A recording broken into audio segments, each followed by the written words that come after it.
नमस्कार, मैं अशोक प्रियदर्शी। कहते हैं कि सियासत में न ही कोई अस्थाई दोस्त होता है और न ही कोई अस्थाई दुश्मन।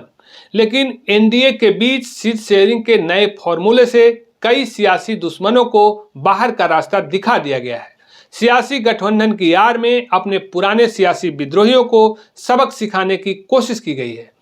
जैसा कि एनडीए ने अपने घटक दलों के बीच बिहार के सभी 40 सीटों का ऐलान कर दिया है। इस बंटवारे में बीजेपी को 17, जदयू को 16, एलजेपी रामविलास को 5 के अलावा हम सेकुलर और आरएलएम को 1 सीट दिए जाने की घोषणा की गई है।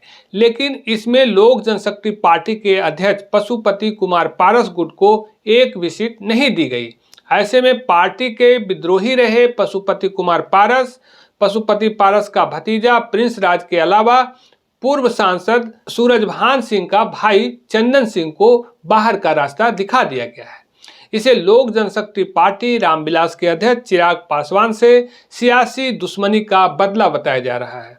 देखें तो विद्रोहियों को सबक सिखाने में चिराग पासवान अकेले नहीं हैं। जदयू के राष्ट्रीय अध्यक्ष और बिहार के मुख्यमंत्री नीतीश कुमार भी पीछे नहीं रहे। जदयू छोड़कर बीजेपी में ज्वाइन किए पूर्व सांसद आरसीपी सिंह की उम्मीदों पर भी पानी फेर दिया गया है।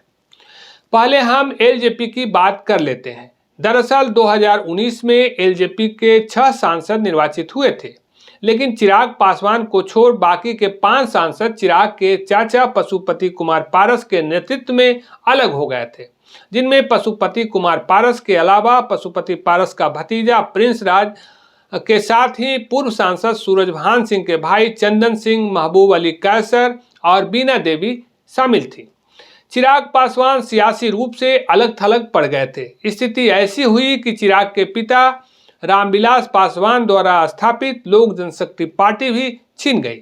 चिराग को लोक जनशक्ति पार्टी के नाम पर अलग पार्टी गठित करनी पड़ी। चिराग के लिए बड़ी सियासी घटना थी। चिराग पासवान इस सियासी दुश्मनी को नहीं भुला पाए। लगता है कि वह लोकसभा चुनाव 2024 का इंतजार कर रहे थे और मौका मिलते ही विद्रोहियों को एक साथ निपटा दिया। लेकिन चिराग के लिए यह काम बहुत आसान नहीं थी, क्योंकि जदयू का फिर से एनडीए घटक दल का हिस्सा बनने के बाद से पशुपति कुमार पारस गुट काफी सक्रियता दिखाने लगे थे। बीजेपी चिराग और पशुपति पारस को साथ लेकर चलना चाह रही थी, लेकिन चिराग इस पर राजी नहीं थे। लिहाजा चिराग ने बीजेपी के साथ कभी नरम तो कभी गरम रुख अपनाना शुरू कर दिया। बिहार में प्रधानमंत्री नरेंद्र मोदी के 2 बार दौरे हुए, लेकिन चिराग नदारद रहे। बीजेपी को एहसास हो गया कि अब इसे टालना मुश्किल है। लिहाजा बीजेपी के राष्ट्रीय अध्यक्ष जेपी नड्डा और चिराग पासवान के साथ बैठक हुई, जिसमें बीजेपी ने चिराग के साथ आगे की सियासी दोस्ती रखने का फैसला लिया।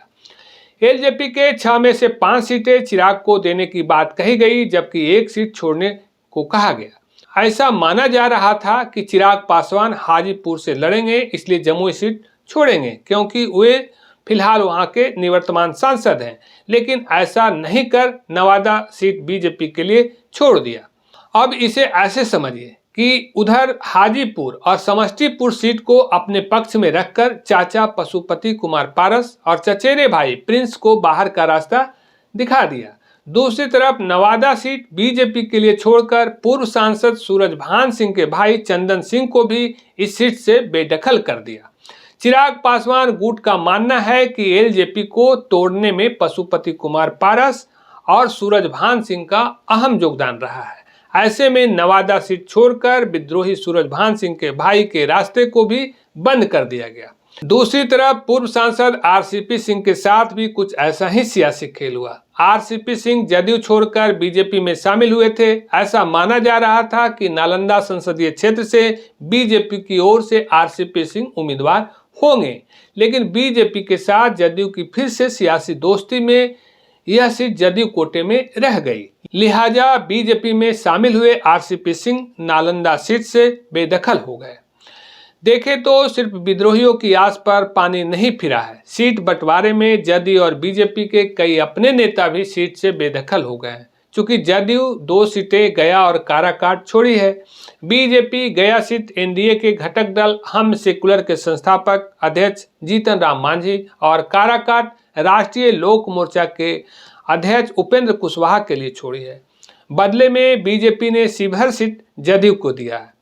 आप देखें कि एनडीए के इस सीट शेयरिंग में बीजेपी की रमा देवी शिवहर से बेदखल हो गई, जबकि गया से जदयू के विजय मांझी और काराकाट से महाबली सिंह बेदखल हो गए।